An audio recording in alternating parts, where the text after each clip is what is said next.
Azimio ni kwamba ujumbe kutoka Kinshasa ulikuja kusikiliza nini kinachoendelea Uvira, na tumesikia na tumewapa maoni yetu kwamba wazalendo Uvira wanabaki watiifu na wanaandamana na serikali yetu na jeshi letu na rais wetu, isipokuwa insida ambayo ilitokea, kwa sababu tulisema kwamba General Kasita kwa sasa hatufai hapa Uvira. Sio jambo la kabila, sio jambo la lingine lolote, ni jambo la kukamata hatua za kukinga. Raia wakamwambia hapana, tunataka wewe uwe candidate. Na leo alikuwa candidate na leo kwa tena raia wake wanamwambia kwamba huyu mtu mmoja hafai kwa sasa, lakini endelea kutumika pamoja. Sasa wamepata majibu kwa lalamiko yenu kutoka. Tunaweza kusema kwamba majibu yamepatikana, na nilisema mbele kwa Kifaransa kwamba mengine madetaye ya ile majibu yanakuwa mambo ambayo siruhusiwi kutoa hapa.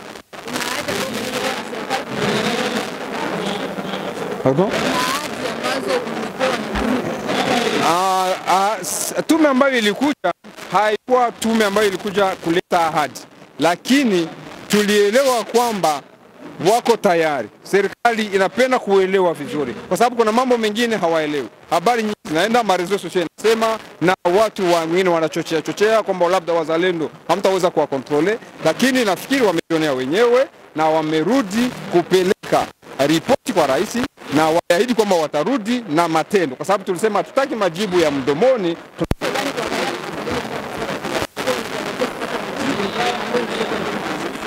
Ujumbe wetu ni kwamba raia wetu, kwa sababu tunakuwa na nchi nzuri sana, tuwe tayari kuendelea kuipigania, kwa sababu wavamizi wataendelea tu kujaribu kutunyang'anya nchi yetu.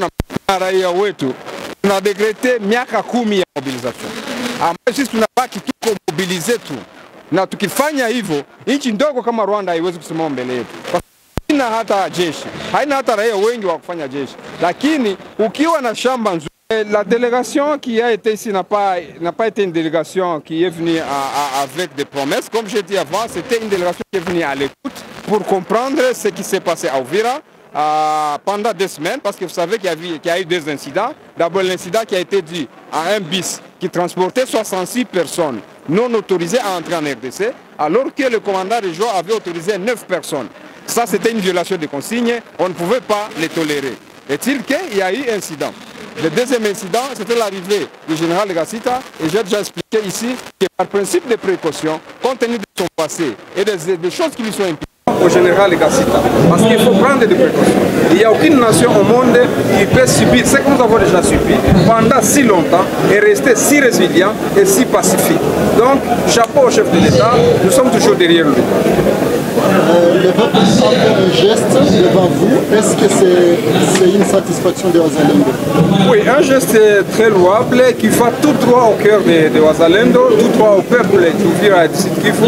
Et nous disons qu'il faut continuer sur la même lancée et faire en sorte que ça soit plus institutionnel. Par exemple, si on avait déjà une loi rectificative du budget qui pouvait tenir compte des besoins et des opérations que Wazalendo mène, ça pourrait nous amener un peu plus loin, un peu plus rapidement. Et si on avait déjà des dispositions qui nous permettent de récupérer, de libérer les zones occupées, et là il nous faut une logistique, ça serait encore plus important. Mais pour le moment, un geste vraiment droit, ça va tout droit au cœur. Merci beaucoup au peuple. Le message aux gens qui pensent que les Wazalendo sont divisés entre l'armée et les Wazalendo, qu'est-ce que vous répondez à ces gens?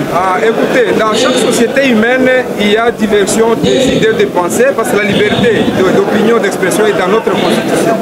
Il peut y avoir aussi des incidents en présence de telles choses. Mais dans notre idéal, dans notre combat, les Wazalendo ont toujours été unis. Ce que nous demandons, c'est que les politiciens qui essaient de tirer les ficelles par-ci par-là arrêtent ce genre de pratiques. C'est là qui, sur base tribale, essaient d'instrumentaliser certains Wazalendo, qu'ils arrêtent ces pratiques. Laissez ces enfants combattre pour la patrie. Ce sont maintenant des militaires, ils sont dans la rade, ils sont régis par une loi. La discipline est la mère de toute armée et évoluons ensemble. Le message de Wazalendo à la population d'Uvira et à la population congolaise.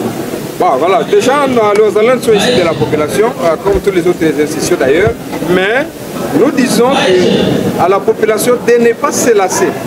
Nous devons nous, les Wazalendo, nous supposons que nous devons avoir 10 ans de mobilisation. Nous avons 30 ans d'agression successive.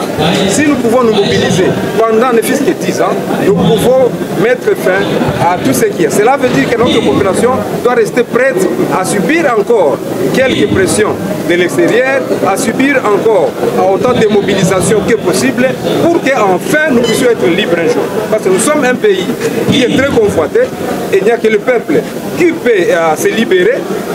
Et bien, si on lasse un peu, si on lâche dans notre résistance, ça ne peut pas marcher parce que les convoiteurs vont continuer.